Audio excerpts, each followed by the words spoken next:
ሰላም ጤና ይስጥልኝ የተወደዳችሁ ተመልካቾቻችን ከካፋ ቴሌቪዥን የሰዓቱን ዜናዎች ይዘን ቀርበናል። ከዜናዎቹ ጋር ቤቴሌም መምሩ ነኝ። አብራችሁን ቆዩ። የካፋ ዞን መምህራን ማህበር የትምህርት ጥራትን በማስጠበቅ የተማሪዎችን ውጤት ለማሻሻል የሚያስችል የአሰልጣኞች ስልጠና በቦንጋ ከተማ እየሰጠ ይገኛል። ስልጠናው እያጋጠመ ላለው የትምህርት ስብራትን ለመጠገን አይነተኛ ሚና ይኖረዋልም ተብሏል። ፍጹም ተሾመ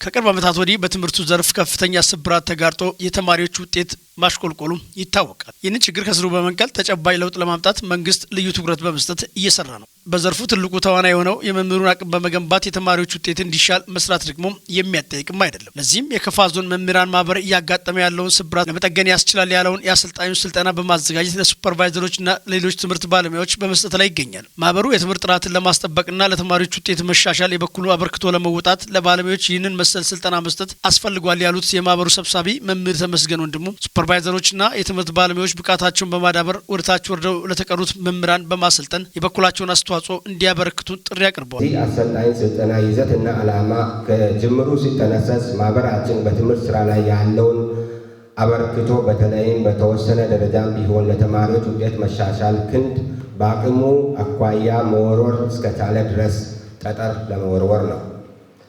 ዛሬ ላይ በግልጽ እንደሚታየው ታች በተማሪ ላይ ደርሶ የተሻለ ውጤት ለማስመዝገብ የተሻሉ እና ወቅታዊ ተሞክሮችና ልምዶችን ለመምህሩ በየጊዜው ማላበስ የግድ ይላል። ለዚህም ደግሞ ይህን ተልዕኮና ተሞክሮ በቅርብ ርቀት ለማድረስ ከሱፐርቫይዘሮች የተሻለ አማራጭ የለም። ሱፐርቫይዘሮችም የተማሪውን ውጤት ለማጎልበት እና የተሻለ ለማድረግ የታሰበውን የአሰልጣኞችን ስልጠና በኃላፊነት ስሜት በንቃት በመከታተል ተገቢውን ማስታወሻ ወስደው በየወረዳና ከተማ አስተዳደሮች እንዲሁም በየክላስተሮቻቸው በማድረስ በጋራ ትስስሮች ታች እስከ ሙያው ባለቤት መምህሩ ድረስ በማድረስ በተማሪው የትምህርት ውጤት መሻሻል ላይ ስልጠናው ትርጉም ያለው ለውጥ እንዲያስገኝ ጠንክሮ መስራትና አደራ መወጣት ይጠበቅባቸዋል። ስልጠናው ያካቶና ልዩ ፍላጎት የትምህርት ምዘናና ሲፒዲን ያካተተ ስለመሆኑም መምህር ተመስገን ተናግረዋል። በለሱ ተገኝተው በተግባር ቢተረጎም ጥራት ቢታከልበት በተማሪ ውጤት መሻሻል ላይ የራሳቸው የሆነ ሚና ይኖራቸዋል በሚሉ 3 ርዕሶች ማለትም በትምህርት ምዘና ስርዓት ሂደት ላይ በአካቶና አሳታፊ ትምህርት ቴክኒኮች እና በሲፒዲ ትግበራ ዙሪያ የሙያ ባለቤቶችና ሁለገብ ባለድርሻ አካላት ይበልጥ ወቅታዊ ግንዛቤ ቢጨብጡ በትምህርት መሻሻል እና በተማሪ ውጤት ላይ አዎንታዊ ሚና ይጎላል በሚል ሂሳቤ በሚመለከታቸው በዘርፉ የተሻለ ግንዛቤ ባላቸው የትምህርት ዘርፍ ባለሙያዎች የሚቀርበውን በተከታታይ የሚሰጠውን የአሰልጣኞች የግንዛቤ ማስጨበጫ ስልጠና እንዲከታተሉ ዳግም በካፋ ዞን መምህራን ማህበር ስም ጥሪዬን የሚያቀርበው ስለተገኛችሁ ሀሳብ ስለምትጨብጡም ጭምር በማመስገን ነው። በለሱ ተገኝተው ንግግር ያደረጉት የካፋ ዞን ትምህርት መምሪያ ተወካይ አቶ ሲሳይ ሻለው በበኩላቸው በትምህርት ስራ ሂደት ውስጥ ከፍተኛ ድርሻ ያላቸው የመምህራንን አቅም በማጎልበት የተማሪዎች ውጤት እንዲሻሻል የዞኑ ትምህርት መምሪያ ከሚመለከታቸው አካላት ጋር በትብብር እየሰራ ስለመሆኑም ገልጸዋል። በመሆኑም በትምህርቱ ዘርፍ የሚስተዋሉ ችግሮችን ለመፍታት ሁሉም ባለድርሻ አካላት በጋራ በመስራት ለውጡ እንዲመጣ ማድረግ ይጠይቃልም ብለዋል። ይሄ የካፋ ዞን መምህራን ማህበር በዚህ ይህንን ክፍተት ለመዝጋት የተጫወተው ሚና ሊመሰገን የሚገባ ጉዳይ ነው። እንደዚሁም መምህራን ይህንን ስልጠና ወይንም እዚህ የተገኛችሁ ተወካዮች ይህን ስልጠና ወደታች ማውረድ ተግባራዊ እንደምታደርጉ በሙሉ ተስፋ ነው የምንጠብቀው። ይህንን ስንል ለውጤቱ ከፍተኛ ሚና የምትጫወቱ መሆናችሁን ለመጠቆም ያህል ነው። እንግዲህ ያው ሁላችሁም ታውቃላችሁ፣ በየትምህርት ቤቱ እንደርሳለን፣ በየወረዳ እንደርሳለን። የሚታየው ክፍተት በርካታ ነው ውጤት ለማምጣት። ይህንን ውጤት ለማምጣት ደግሞ በዚህ ወቅት መረባረቡ ትልቅ ወቅት ነው ማለት ይቻላል። የካፋ ዞን መምህራን ማህበር የመምህራን አቅም ለማጎልበት እያከናወነ ያለውን ተግባር የሚደነቅ ነው ያሉት አቶ ሲሳይ መምሪያው ከማህበሩ ጋር በመሆን ለትምህርቱ ስራ መሻሻል አብሮ እንደሚሰራም ተናግረዋል። ወሳኝ ጊዜ ነው። ይህ ጊዜ ተማሪዎች ውጤታቸውን ማምጣት አለባቸው። ተማሪ ውጤት ማስመዝገብ አለበት። እንደምናውቀው በተከታታይ ለ3 እና ለ4 ዓመታት የምናየው ውጤት የወረደ ነው። ይህንን ውጤት ደግሞ ከፍ ማድረግ እያንዳንዳችን ሚና ከፍተኛ ነው። ህብረተሰብም በበኩሉ የራሱን አስተዋጽኦ በማበርከት ላይ ይገኛል፣ ከወትሮ የበለጠ ማለት ነው። በተከታታይ የምናያቸው የህብረተሰብ ተሳትፎች እጅግ የሚያበረታቱ ናቸው። በአሁኑ ሰዓት ማለት ነው እያንዳንዱ ከኪሱ ሁሉ እያዋጣ ያለበት ሰዓት ነው። ስለዚህ እኛም ይህንን መሰረት በማድረግ መጣር ይገባናል። ያለብንን ክፍተቶች ዘግተን ውጤታማ መሆን ይጠበቅብናል። ዓለም በዚህ ሰርክል ውስጥ ነው ያለችው። ውጤት ካላስመዘገብክ ነገ የሚጠብቀን ውድቀት ነው። ውድቀት ባለ ቁጥር ደግሞ የሚበላን ኃይል በጣም ብዙ ነው የሚሆነው። ስለዚህ እያንዳንዳችን ያለብንን ክፍተት እየዘጋን ተማሪዎች ውጤት እንዲያመጡ ማድረግ የሚጠበቅብን ታይም ላይ ነው። ስልጠናውን ከሁሉም መዋቅሮች የተውጣጡ ሱፐርቫይዘሮችና የትምህርት ባለሙያዎች የተሳተፉ ሲሆን እነርሱም ወደ መጡበት ሲመለሱ ተመሳሳይ ስልጠና ለመምህራንና ሌሎች ባለሙያዎች እንደሚሰጡ ይጠበቃል። የገወታ ወረዳ ፍርድ ቤት ለቀበሌ ማህበራዊ ፍርድ ቤት ዳኞችና ሬጅስትራሮች በአዲሱ ማህበራዊ ፍርድ ቤት አዋጅ ቁጥር 41/2016 የግንዛቤ ማስጨበጫ ስልጠና ለሁለተኛ ጊዜ መስጠቱ ተነገረ። የተሰጣቸውን ስልጠና በአግባቡ በመጠቀም ህዝቡ በአካባቢው የሚያቀርበውን ክስና አቤቱታን ለመፍታት የሚያግዝ ስልጠና መሆኑን የወረዳው ፍርድ ቤት አስታውቋል። የዘገበው የወረዳው መንግስት ኮሚኒኬሽን ነው። ማርሼስ ሰይፉ የገወታ ወረዳ ፍርድ ቤት ዳኛ አቶ ተመስገን በዛብህ እንደገለጹት የቀበሌ ማህበራዊ ፍርድ ቤት ዳኞች የተሰጣቸውን ስልጣን በአግባቡ ተጠቅሞ ህዝቡ በአካባቢው የሚያቀርባቸውን ክስና አቤቱታ ለመፍታት የሚያግዝ ስልጠና መሆኑን አስረድቷል። አዲሱ አዋጅ ቁጥር 41/2016 በክልል ምክር ቤት ጸድቆ ሐምሌ ወር ጀምሮ ስራ ላይ መዋሉን ጠቁሞ በሚንቀሳቀስ እስከ 15,000 ብር በማይንቀሳቀስ እስከ 20,000 ብር ድረስ የቀበሌ ማህበራዊ ፍርድ ቤቶች ማየት እንደሚችሉና የሚሆነው አርሶ አደሩ ከእርሻ ስራ ሳይርቅ የፍትህ አገልግሎት እንዲያገኝ ለማድረግ ታስቦ የተዘጋጀ በመሆኑ ነው ሲሉ ተናግረዋል። የቀበሌ ሶስቱ የመንግስት አካላትና ሌሎች ባለድርሻ አካላት ከቀበሌ ማህበራዊ ፍርድ ቤት ጎን በመሆን አዋጁን ባገናዘበ መልኩ የመልካም አስተዳደር ችግሮች እንዲፈቱና ድጋፍ በማድረግ የድርሻቸውን እንዲወጡም ጥሪ አቅርበዋል። አቶ ተክለ ታከለ በተጨማሪም የቀበሌ ማህበራዊ ፍርድ ቤቶች የፍትሐ ብሔር ስነ ስርዓት ህግን ተከትለው የዳኝነት አገልግሎት ለማህበረሰብ መስጠት እንዳለባቸው የማህበራዊ ፍርድ ቤቶች አዲሱ አዋጅ ቁጥር 41/2016 አንቀጽ 7 ከቁጥር 2 ስር በግልጽ ተደንግጓል ብሏል። የቀበሌ ማህበራዊ ፍርድ ቤት ለአካባቢ ህዝብ በቅርበት አገልግሎት በመስጠት አለመግባባቶችን በቀበሌ ደረጃ የሚፈቱበትን ሁኔታ በመፍጠር በወረዳ ውስጥ ፈጣን፣ ቀልጣፋና ተደራሽ የፍትህ አገልግሎትን በመስጠት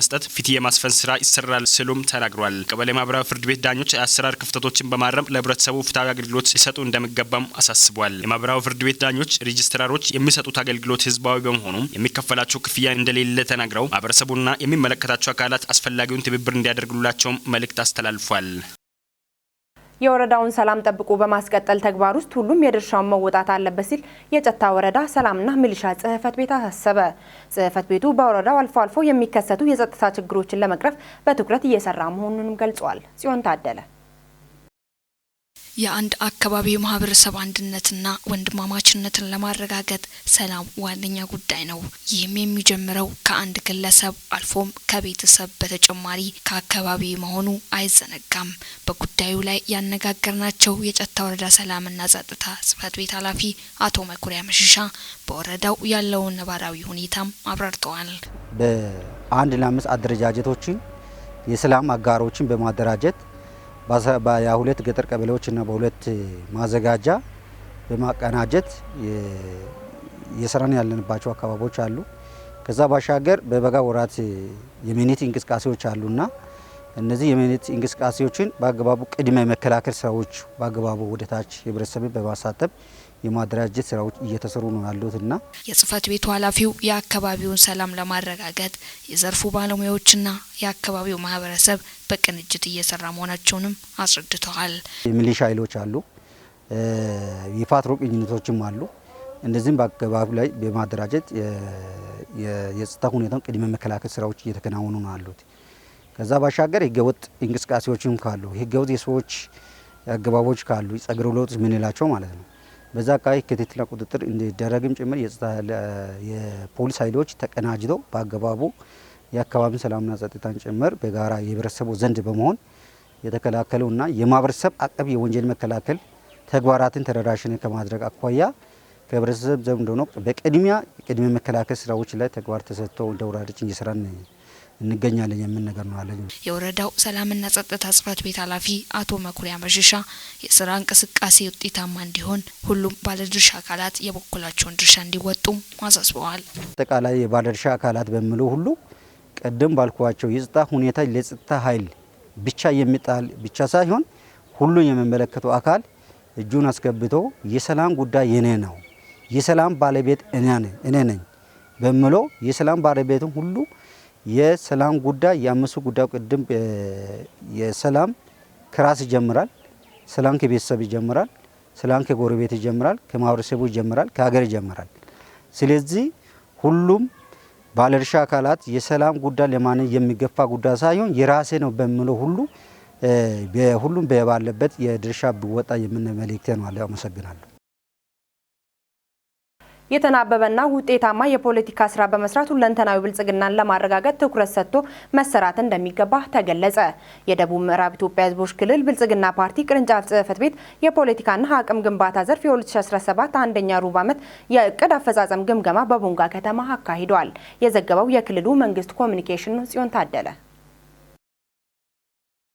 በዚሁ መድረክ ተገኝተው የመክፈቻ ንግግር ያደረጉት የብልጽግና ፓርቲ ቅርንጫፍ ጽሕፈት ቤት የፖለቲካና አቅም ግንባታ ዘርፍ ኃላፊ አቶ ነጋ አበራ ብልጽግና ፓርቲ ረጅም ራዕይና ተልዕኮ ያለው በትውልድ ቅብብሎሽ ሁለንተናዊ ብልጽግናን ለማረጋገጥ ዘርፈ ብዙ ስራዎችን እየሰራ ያለ ፓርቲ ነው ብለዋል። ብልጽግና የሚያጋጥሙ ችግሮችን ወደ እድል በመቀየር ፈርጀ ብዙ ተግባራትን በማከናወን ሊነገርና በአርአያነት ሊጠቀስ የሚችሉ ውጤቶችን እያስመዘገበ ይገኛልም ብለዋል።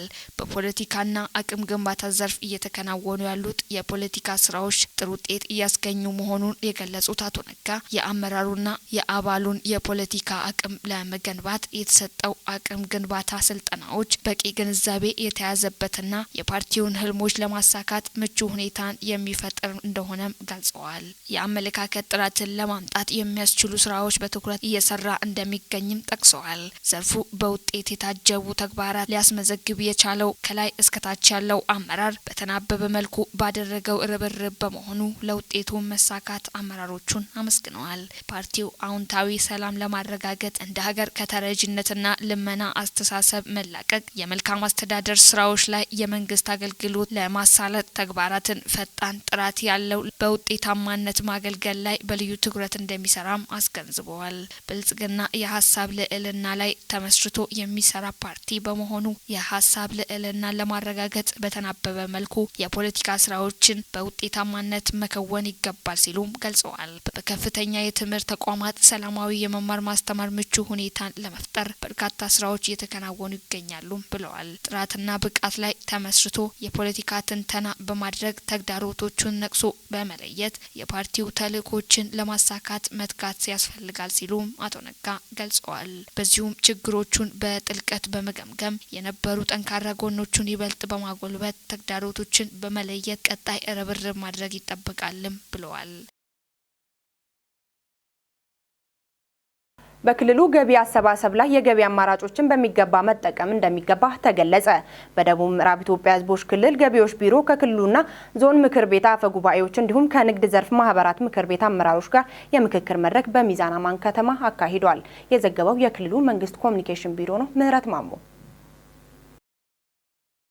የደቡብ ምዕራብ ኢትዮጵያ ሕዝቦች ክልል ምክር ቤት ዋና አፈ ጉባኤ የተከበሩ አቶ ወንድሙ ኩርታ እንደገለጹት ገቢም በአግባቡ መሰብሰብ ልማትን ለመስራት በገቢ አሰባሰብ ያሉ ክፍተቶችን ማረም እንደሚገባም ተናግረዋል። በገቢ አሰባሰብ የህገ ወጥ ደረሰኝ መበራከት፣ የገጠር መሬት መጠቀሚያና የእርሻ ገቢ ግብር በክልሉ አዋጅ መሰረት ሙሉ በሙሉ መተግበር ላይ ችግሮች መኖራቸውን ዋና አፈ ጉባኤው ጠቁመው ሁሉም የራሱን ድርሻ መወጣት እንዳለበትም አንስተዋል። የግብር ከፋዮቹ ደረጃ ሽግግር ላይ የሚነሱ ችግሮች ተቀርፎ በህዝብ የሚቀርቡ የመልካም ጥያቄዎች ምላሽ መሰጠት እንደሚገባም የተከበሩ አቶ ወንድሙ አሳስበዋል። በክልሉ ገቢ አሰባሰብ ላይ የገቢ አማራጮችን በሚገባ በመጠቀም በመሰብሰብ የልማትና የመልካም አስተዳደር ጥያቄዎችን መመለስ እንደሚገባም አንስተዋል። የደቡብ ምዕራብ ኢትዮጵያ ሕዝቦች ክልል ገቢዎች ቢሮ ኃላፊ ወይዘሮ ህይወት አሰግድ እንደገለጹት የክልሉን የመንግስት ወጪ 58 ከመቶ በውስጥ ገቢ ለመሸፈን በክልሉ ምክር ቤት አጽድቆ በየደረጃው ካሉ የገቢ መዋቅሮች ጋር በመግባቢያ ሰነድ ተፈራርመው ወደ ስራ መገባቱን ተናግረዋል። በክልሉ ኢኮኖሚ ከሚያመነጨው ሀብት በአግባቡ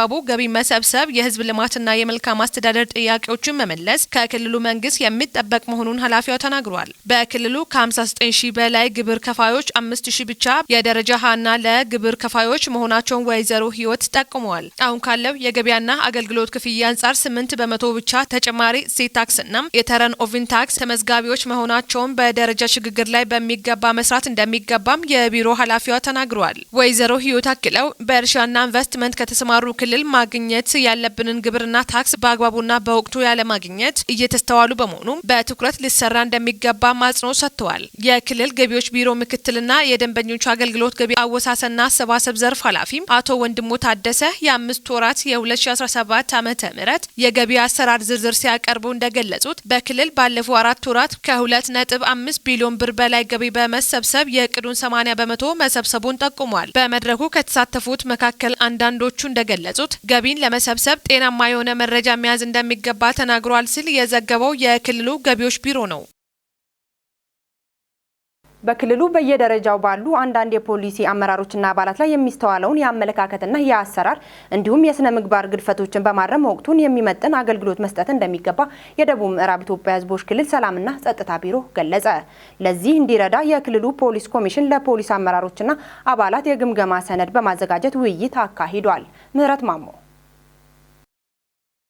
በክልሉ በየደረጃው ባሉ አንዳንድ የፖሊስ አመራሮችና አባላት ላይ የሚስተዋሉ የአመለካከት የአሰራርና የስነ ምግባር ግድፈቶችን በማረም ወቅቱን የሚመጥን አገልግሎት መስጠት እንደሚገባ የደቡብ ምዕራብ ኢትዮጵያ ሕዝቦች ክልል ሰላምና ጸጥታ ቢሮ ገለጸም። ለዚህ እንዲረዳ የክልሉ ፖሊስ ኮሚሽን ለፖሊስ አመራሮችና አባላት የግምገማ ሰነድ በማዘጋጀት ውይይት አካሂዷል። የክልሉ ሰላምና ጸጥታ ቢሮ ምክትል ኃላፊና የሰላም ግንባታ ዘርፍ ኃላፊ አቶ ምትኩ ታምሩ በመድረኩ ተገኝተው ባደረጉት ንግግር በክልሉ በየደረጃው ባሉ አንዳንድ የፖሊስ አመራሮች ና አባላት ውስጥ የሚስተዋለውን የአመለካከት የአሰራርና የስነ ምግባር ግድፈቶችን በማረም ወቅቱን የሚመጥን አገልግሎት ማበርከት እንደሚገባም ገልጸዋል። ለህብረተሰቡ ጥያቄ ፈጣን ምላሽ መስጠት ይገባል ያሉት ኃላፊው የፖሊስ አመራርና አባላቱን በማንቃት ወደ ተግባር ለማስገባት ታስቦ መድረኩ መመቻቸቱን አብራርተዋል። የክልል ፖሊስ ኮሚሽን ኮሚሽነር ሰብስቤ ሻውኑ በበኩላቸው መንግስት የፖሊስ ተቋማትን በዘመናዊ መልኩ ለማደራጀትና በህዝብ ዘንድ ተአማኒነት ያለው የፖሊስ ተቋም ለመገንባት በየጊዜው የፖሊስ አመራሮችን ለማብቃትና ለማጥራት ታስቦ ሰነድ መዘጋጀቱን አስረድቷል። የግምገማው ሰነድ በክልል ባሉ በሁለቱም የፖሊስ መዋቅሮች በታዩት ጉድለቶችና ቀጣይ ትኩረት ሊሰጥባቸው በሚገባ አቅጣጫዎች ላይ ያተኮረ መሆኑን ኮሚሽነር ሰብስቤ ገልጸው ችግሮችን በማረም ጥንካሬዎችን ማስቀጠል እንደሚገባ አሳስበዋል። በመድረኩ የፖሊስ ኮሚሽን ምክትል ኮሚሽነር፣ ከፍተኛ ስትራቴጂክ አመራሮች፣ ከፍተኛ የፖሊስ አመራሮችና አባላት በተገኙበት የተካሄደ ሲሆን በቀጣይ በሁሉም ዞኖች፣ ወረዳዎችና የከተማ አስተዳደሮች የፖሊስ አመራርና አባላት ተመሳሳይ የግምገማ መድረክ እንደሚኖር መግለጻቸውን የክልል ፖሊስ ኮሚሽን የህዝብ ግንኙነትና ኮሚሽነር ዘግቧል። አካል ጉዳተኞች አሁንም በሚፈለገው መልኩ ከአድሎና መገለል ነፃ መሆን እንዳልቻሉ ተገለጸ። ዓለም አቀፍ የአካል ጉዳተኞች ቀን በሀገር አቀፍ ደረጃ ለ32ኛ ጊዜ የአካል ጉዳተኞችን የመሪነት ሚና በማጉላት አካታችና ዘላቂ ልማትን እናረጋግጥ በሚል መሪ ሀሳብ በሐዋሳ ከተማ ተከብሯል። በበዓሉ የሲዳማ ክልል ርዕሰ መስተዳድር ደስታ ሌዳሞ፣ የሴቶችና ማህበራዊ ጉዳይ ሚኒስትር ዶክተር ኤርጎጌ ተስፋዬ፣ የኢትዮጵያ አካል ጉዳተኞች ማህበራት ፌዴሬሽን፣ የሁሉም ክልሎች የሰራተኛና ማህበራዊ ጉዳይ ቢሮ ኃላፊዎች፣ የአካል ጉዳተኞች ማህበራት ተወካዮችና ሌሎች ጥሪ የተደረገላቸው ባለድርሻ አካላት ተሳትፈዋል። በመድረኩ እንደ ሀገር አካል ጉዳተኞችን ለማሳተፍ እየተሰሩ ያሉ ስራዎች ቢኖሩም አሁንም በሚፈለገው መልኩ አካል ጉዳተኞች ከአድሎና መገለል ነፃ መሆን አልቻሉም ነው የተባለው። በትምህርት፣ በስራ፣ በመረጃ፣ በጤና አገልግሎቶች፣ በልማት ፕሮግራሞች፣ በትራንስፖርትና ሌሎች መሰል ጉዳዮች አሁንም መድሎና መገለል እየደረሰባቸው መሆኑም ተገልጿል። እነዚህን ችግሮች ለመፍታት አካታችና አሳታፊ የሆኑ አበረታች ስራዎች እየተከናወኑ ቢሆንም ስራው በቀጣይ ተጠናክሮ መቀጠል እንዳለበት መገለጹ የኢትዮጵያ ዜና አገልግሎት ዘግቧል። በአገር አቀፍ ደረጃ ትኩረቱን በወባ መከላከልና መቆጣጠር እንዲሁም በመጀመሪያ ጤና ክብካቤ ላይ ያደረገ የተቀናጀ ድጋፋዊ ክትትልና ምልከታ ይካሄዳል ተባለ። የጤና ሚኒስቴር የስራ ኃላፊዎች በበይነ መረብ ባደረጉት መደበኛ ውይይት የተቀናጀ ድጋፋዊ ምልከታ በሚኒስቴር መስሪያ ቤቱ ከፍተኛ አመራሮች የሚመሩ ቡድኖች ተቋቁመው በሁሉም ክልሎችና ከተማ አስተዳደሮች የሚካሄድ ይሆናል። በዚህ ድጋፋዊ ክትትል የሚኒስቴር መስሪያ ቤቱና ተጠሪ ተቋማት የስራ ኃላፊዎችና ባለሙያዎች ተሳታፊ እንደሚሆኑም ተገልጿል። ድጋፋዊ ክትትልና ምልከታው በዋናነት በወባ በሽታ መከላከልና መቆጣጠር፣ የመጀመሪያ ደረጃ ጤና ክብካቤ፣ የግብአት አቅርቦትና የተቀናጀ የአካባቢ ቁጥጥር፣ የቅኝትና ምላሽ አሰጣጥ በስፋት እንደሚቃኝ የጤና ሚኒስትር ዶክተር መቅደስ ዳባ ተናግረዋል። ድጋፋዊ ክትትሉን በትኩረት መሰራት እንዳለበትና በዳሰሳ ለተገኙ ግኝቶች ከክልሎች ጋር በመሆን አስፈላጊው ምላሽ እንደሚሰጥ ተገልጿል። ምልከታው ለ2 ወር በክልሎች፣ ዞኖች፣ ወረዳዎች፣ ሆስፒታሎች፣ ጤና ጣቢያዎችና ጤና ኬላዎች እንዲሁም እስከ ተጠቃሚ ቤተሰብ ድረስ የሚካሄድ ሲሆን በዳሰሳው ግኝት መሰረት በየደረጃውና በአጠቃላይ መድረኮች ላይ የማጠናከሪያ ግብረ መልሶችን የሚሰጥ ይሆናል ተብሏል። መረጃውን ያገኘነው ከጤና ሚኒስቴር ድህረ ገጽ ነው። ክቡራን ተመልካቾቻችን ለሰዓቱ ያዘጋጀንላችሁ ዜናዎች እስካሁን የተከታተላችሁትን ይመስል ነበር። ዜናዎቹን እየመራው ቤቴሌም መምሩ አብሬያችሁ ቆይታ አደረግኩ። የስፖርት ዘገባዎች የሚቀጥሉ ይሆናል። ሰላም ቆዩልን።